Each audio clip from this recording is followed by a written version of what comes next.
Tonight we're driving the 2025 BMW M4 CS. We spent some time in one of these out on track at the BMW M Performance Driving School earlier this year, and it was a lot of fun. So if you want to go check out the track driving video, I'll put a link in the description. Today's video is going to talk about what this is like to live with. What's it like to daily drive and use on the street? It's the M4 CS. It's not as hardcore as the CSL, but it's a little bit more track focused, lighter weight by 77 pounds than the M4 X-Drive competition. We drove the M3 CS last year and we loved it. It was fantastic. Now we just need BMW to come out with the M3 Touring and then give us a CS version of that here in the United States. Hopefully all the sales of the M5 Touring will encourage that with the next generation. Let's walk you guys around this. It's a beautiful spec, painted in Riviera Blue. This Riviera Blue BMW individual color costs $4,500. That and the carbon ceramic brakes are the only options on this car. Carbon ceramics are $8,500. So you get these forged wheels, standard. This is on a set of Pilot Sport Cup 2s. We have a carbon roof, carbon bucket seats. Oh yeah, little CS logos right in there. Carbon fiber center console. No armrest, which makes getting in and out a little bit tricky, but overall, I haven't found it to be too uncomfortable this week. And then we get this fantastic new flat bottom steering wheel for 2025. Love the Alcantara wheel. Trunk pops up automatically. We have these beautiful BMW laser taillights. Plenty of room in the back. You actually fold down the rear seats. It actually has rear seats, unlike the CSL. Carbon fiber rear spoiler, rear diffuser, titanium exhaust. 543 horsepower here. It feels like it has 600. It's quick. It's probably 543 to the wheels. And you can see you've got some exposed carbon fiber here on the hood because that is also carbon. Love the front grille treatment and love the DRLs. Super menacing. Personally, I prefer the look of the M3, but still, this M4 is sharp. Little pull strap here to move that forward, and the seat will automatically slide on its rails. We'll hop back here, give you guys an idea of rear seat space, and fold up these.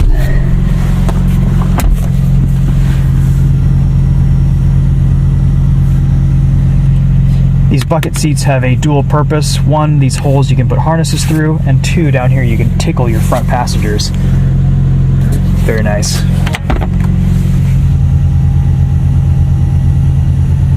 Cool looking interior and a good amount of rear seat room. Rear headroom is a little bit limited, but if you kind of slouch down, you can make it work. Honestly, for a coupe, it's pretty spacious back there.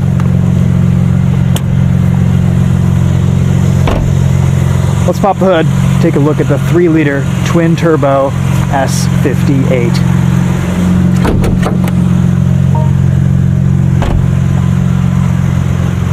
Bit of a horsepower bump for this year. I believe around 20 horsepower or so, 25 horsepower. More bracing. Good looking engine bay. I'm glad they did something with this CS to spruce it up a little bit. Here's the carbon hood. Super light. Alright, let's go drive it. You guys have already seen the M4 CS on the channel. You've probably seen it elsewhere too.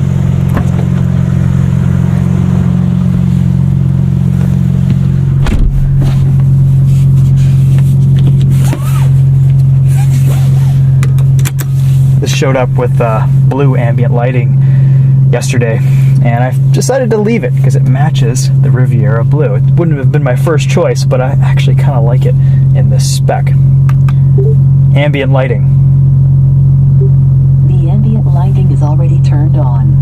BMW's Assistant is either somewhat useful or completely useless most of the time, so we'll see. I'll show you guys some other options here. Let's see, exterior lighting, interior lighting. Brightness is all the way up, reduced for night driving, dynamic light, nice. We've got all our settings here. CarPlay is wireless and the widest screen I think I've ever seen in any CarPlay. I don't know exactly what iDrive software this is, 8, 8.5, 9, it's probably 8.5. They've redesigned some things, like giving you quicker access to some things like this and this. It's still a little bit convoluted, but I guess it works. I like these vents.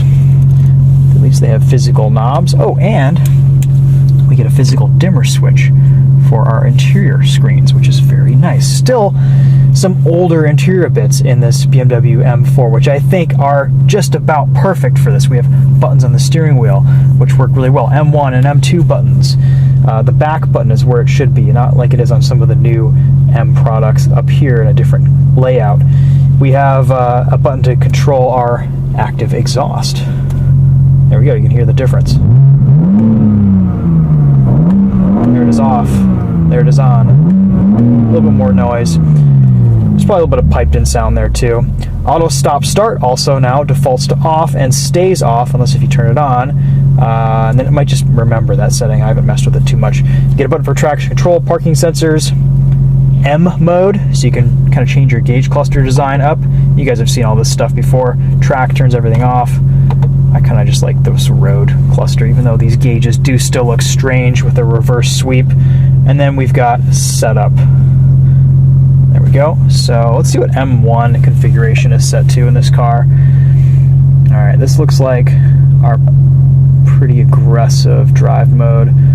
This is a few more things in comfort. I'm gonna put, yeah, I think that all works out pretty well. We'll put chassis, yeah, okay, so M1 is less aggressive, M2 is more aggressive. We'll keep that, I like that. Like the shifter, because you can change gears while you're going sideways. Can't even do that in a Porsche anymore, unless if you get a $200,000 GT3. Actually, $250,000 GT3. Reverse camera, but no 360 camera for your 100 and, in this case, 37 grand. Oh yeah, we haven't talked about price. Starting price on this is about $124,000 with the $8,500 carbon ceramics and the $4,500 Riviera Blue BMW individual color. This comes to about $137,000. We'll put more info in the description. Check that out at your leisure. Let's go drive. You guys have seen every BMW interior. It's exactly like this one in all the other videos that we filmed, so we won't go over everything ad nauseum. The more time I spend with iDrive 8.5 or whichever version this is, the more I get used to it. It's still distracting. It's still, you know, needlessly involving for some tasks. I would prefer physical climate controls, but it works. Let's talk about how this M4 CS drives. Honestly, it drives a lot like the M3 CS did. I love the light steering. It makes this car feel so nimble and accurate, and it really, really hides the heft. Curb weight here should be around 3,900 pounds. It just feels so light on its feet. It's fantastic. The Cup 2 tires take a little bit of time to get temperature in them. I don't know how much we'll get in them on the street today. On track, though, they were phenomenal at the M Performance Driving School. Really good dynamics. The all-wheel drive system puts the power down beautifully. Tons of traction, tons of driving confidence here. And then you can also put this in two-wheel drive mode and slide it around a bit if you are brave enough. Just cruising around in comfort mode, there's a little bit more vibration through the steering wheel. You can feel pavement textures a bit more, and probably some of that is just down to the tire. The steering, though, feels a bit more textured, a bit more lively, fizzy. The front end just darts around. And the S58 sounds quite good with a titanium exhaust.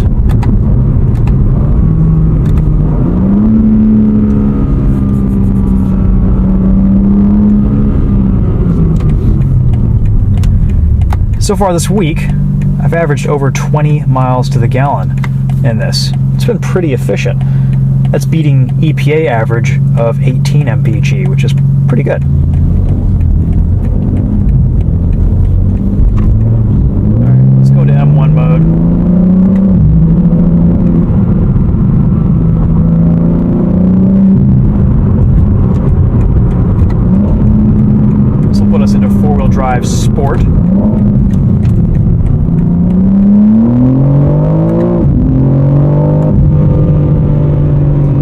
we're not going to push super hard tonight just because we do have some track footage of this car already. Just know that the limits are very, very high. Super neutral on throttle.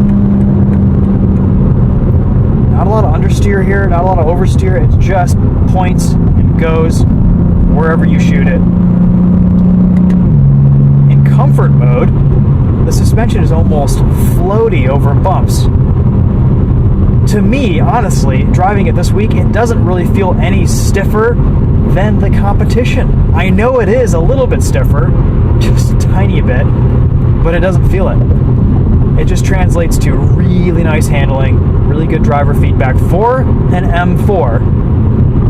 Okay, little asterisk there. When you drive this M4 CS, you get the feeling that you're in something a little bit more special, a little bit more exciting, and you can feel it through the wheel in addition to all the other stuff that surrounds you that's just a bit extra in this M4 CS, like the carbon fiber center console, the hood stripes that are carbon fiber, the color, the wheels, and everything else here. The driving experience is enhanced, and I think that's worth it, especially for the price premium here. The CS isn't going to be as limited as the CSL. I don't know exact numbers on this or if they're even limiting production, but it won't be as hard to get your hands on one of these if you want one.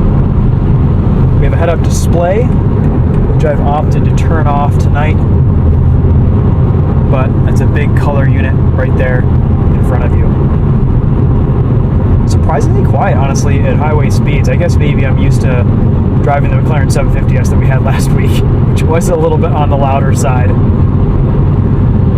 And my Ranger Raptor on mud terrains, and the S2000, and the Civic Type R on track tires. So I guess all the cars that I drive are pretty loud. This is quiet compared to all of them. Alright, M2, full insanity, full manual mode.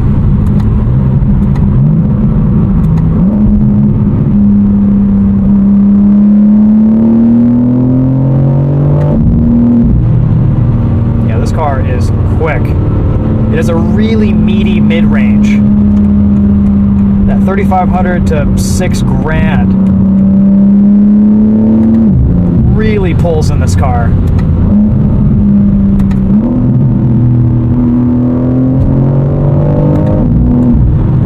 I wouldn't mind just a little bit more responsiveness, snappiness out of this gearbox. It's not as sweet as some of the dual clutches out there. For daily driving, don't get me wrong, it's fantastic. A little bit of a wiggle there from the rear end. Sport Plus mode is an on-off switch with throttle tuning. We might actually go into setup and change that. That's a little bit much. I mean, that would be track driving only. Just a dab of throttle puts you almost wide open. In Sport, there's just a little bit more modulation, which is good.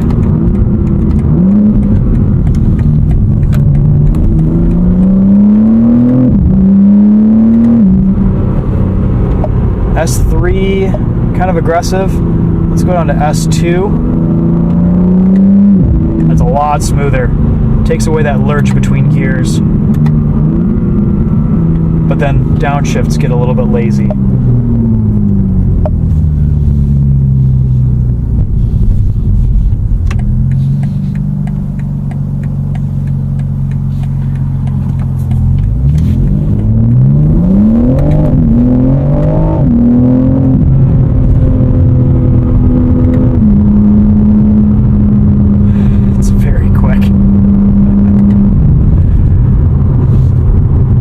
Honestly, you can have some fun in this car with the M modes on the street, but it's really fast, and you buy this to explore on track and to push on track. The best thing about this CS is that it is very track capable, just a little bit sharper, just a little bit better than the regular M4 comp, and it delivers in terms of driving experience. Is it worth the price premium? I don't know, that's kind of up to you.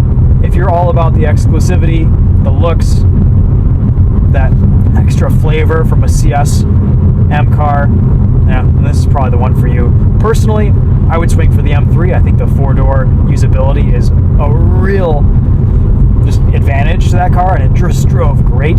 This M4 is a little bit sharper, but not by too much. The M3 is just fantastic, and overall, I think it's the better looking car too, and that really sells me on the M3.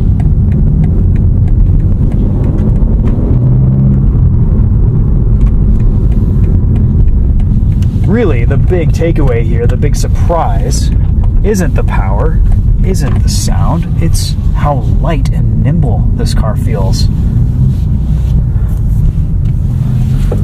It's just so accurate and flickable for a big and relatively heavy M4. Off we go.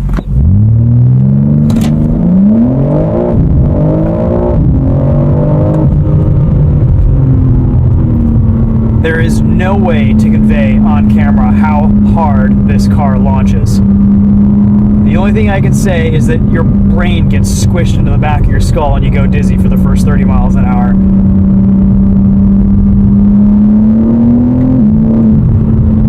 Zero to 60, it's under 3 seconds. It has to be.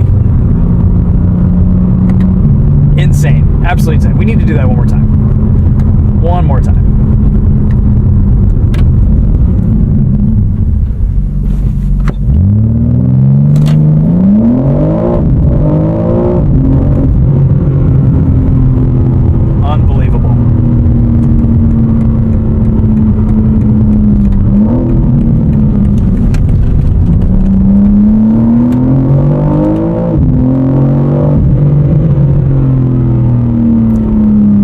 This M4 CS carves such a clean line around a corner. On throttle, it just goes exactly where you point it. There's no drama. There's no understeer. It handles beautifully.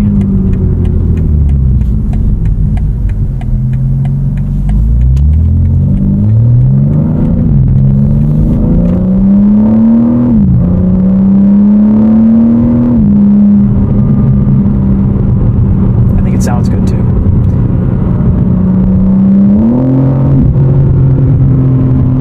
I said it about the M3 CS, and I'll say it about this M4. This is my favorite M4. It drives really well. The CSL was a little bit hardcore for my tastes. This gets it right.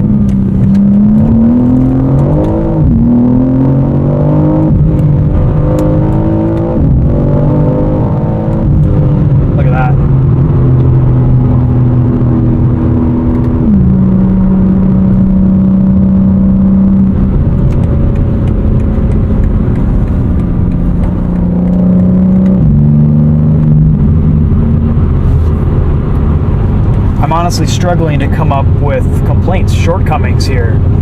We've spent a lot of time in the new M3 and M4, especially these 2025 cars. I don't know what they did. They made some tweaks, they made some changes. The steering is a little bit lighter, the turn-in's a little bit sharper, the power is a little bit increased, the gearbox feels slightly quicker. They've tuned some things here to really improve these new refreshed, or I guess updated, M3s and M4s. And they drive great. On street and on track.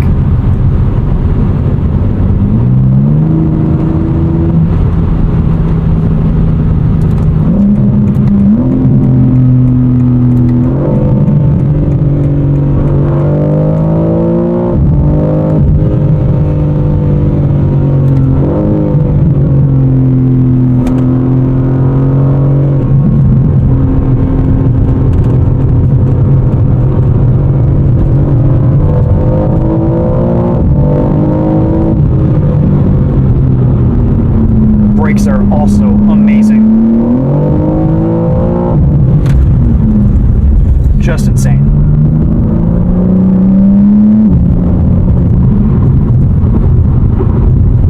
We spent a lot of time driving M3s and M4s around the skid pad earlier this year, and it's a beautiful car to slide around.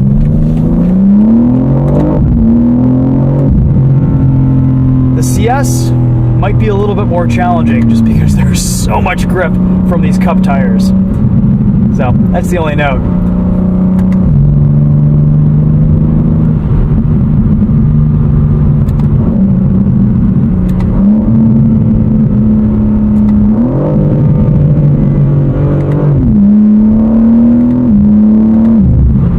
It does make some cool noises though, doesn't it? There's a lot of tonal change throughout the rev range. A little bit of boost.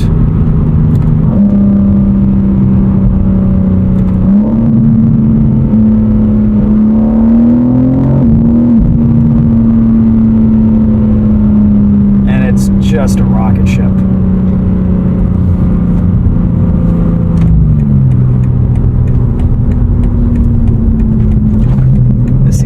Place to pull off.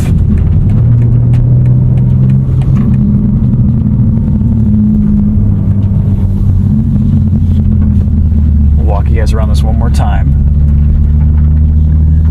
and that'll pretty much wrap up my thoughts on the M4 CS. As a daily driver, you can do it.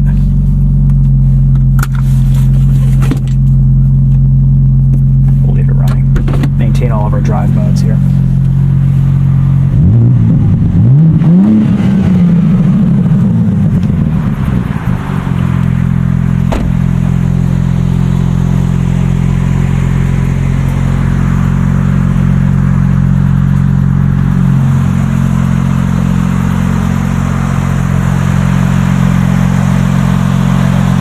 That's a menacing sight in your rearview mirror.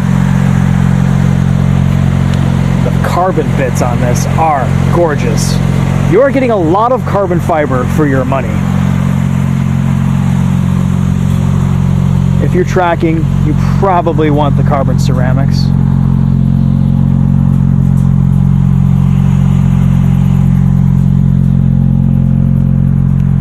But this, for under 130 grand, has to be one of the best buys for the money.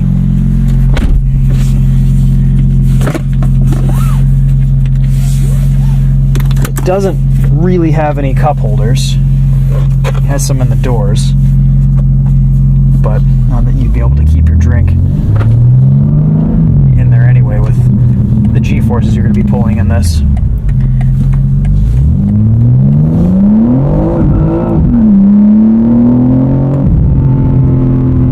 So we're in two-wheel drive mode, traction off, obviously, and you have to work to get this thing sideways. There is just so much grip. What's the turning radius like?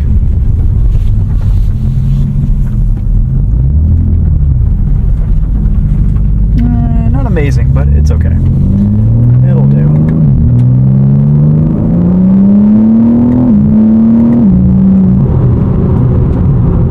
Gear spacing is satisfyingly close. That helps.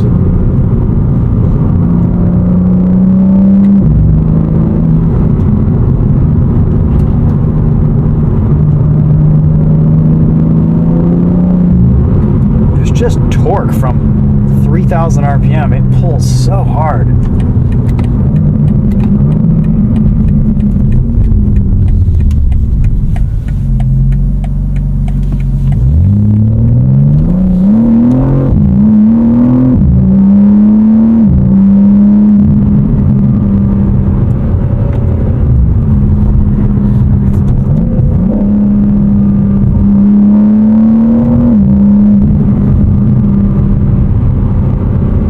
Now that it's getting darker, we can use our dimmer switch. Look at that. I thought BMW had done away with all of these, but in an interior with a bunch of screens, it's what you want.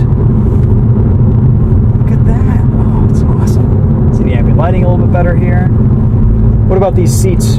Everyone always asks. I'm 5'10", about 155 pounds, and I'm very comfortable in them. They're not as aggressive, I feel like, as the CSL seats were.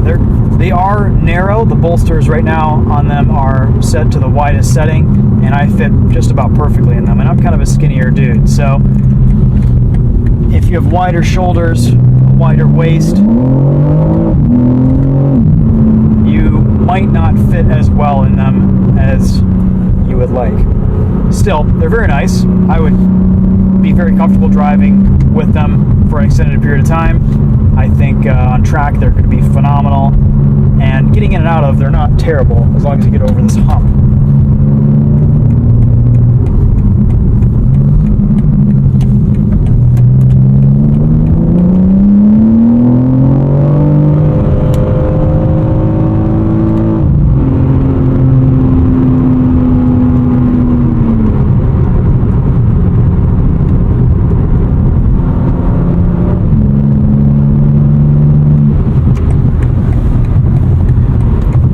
I love the way this handles. It just feels so athletic.